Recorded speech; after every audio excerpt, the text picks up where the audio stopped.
আর নেই ভাবনা, আর নেই চিন্তা। এলাকায় কার মেয়ে ইসাবাল বিয়ে হচ্ছে না, সবাই অকস্ত ঘটকের কাছে চলে আসু। কোনো টেনশন নেই, হাত পা না থাকলেও চলবে, চোখ মুখ না থাকলেও চলবে, খালি নিঃশ্বাস চললে তার আমি বিয়ে দিয়ে দেবো। বিয়ে নিয়ে ভাবনা আর না, আর না। ভাইরা বন্ধুরা যারা বিয়ে করতে ভয় পাচ্ছেন, এই অকাস্ত ঘটকের সাথে দেখা করেন, কোনো সমস্যা নেই। 1 সপ্তাহের মধ্যে বিয়ে কনফার্ম। যদি বিয়ে না হয় তাহলে আমি দায়ী। আপনারা জাগি জাগি সেলিম এই বিয়ে দিচ্ছেন, সবাই আমার সাথে এই প্রচার দেখে চলে আসুন, চলে আসুন, চলে আসুন। ও ঘটক, ঘটক দাঁড়াও, তোমার সাথে কথা আছে। ও বাবু, তোমার কি এলো? তুমি কি সবাল বিয়ে দিবা না এই বিয়ে দিবা?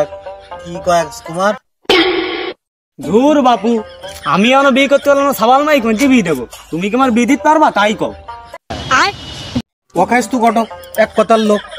আমি যখন বলেছি যে নিঃশ্বাস চললে তোমার বিয়ে হবে, তার মানে তোমার বিয়ে হবে। তোমার হাত পা চোখ না থাকে না তো, তোমার বিয়ে আমি দেবোই দেবো।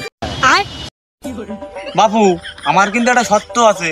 একটা R15, একটা আইফোন আর 5 লাখ টাকা না দিলে কিন্তু আমি বিয়ে করবো না। ও আমার আয়না টোস, তোর তো এমনিতে বিয়ে হয় না, তারপরেও একটা যোগাযোগ করার চেষ্টা করছিলাম। তোর আবার R15 লাগবে। তোর যদি R15 দিয়ে বিয়ে দিতে হয়, তাহলে আমি বিয়ে করলে তো আমার জাহাজ দিতিবেন। আল্লাহর পাগল। তুমি না পারো থাও, আমি অন্য ঘটক দেইনি, মানে বিয়ে করিই আমি ছাড়বো।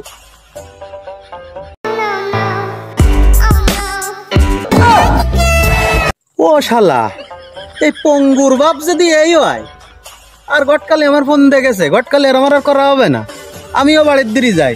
পঙ্গুর গাফানে অন্ধকার।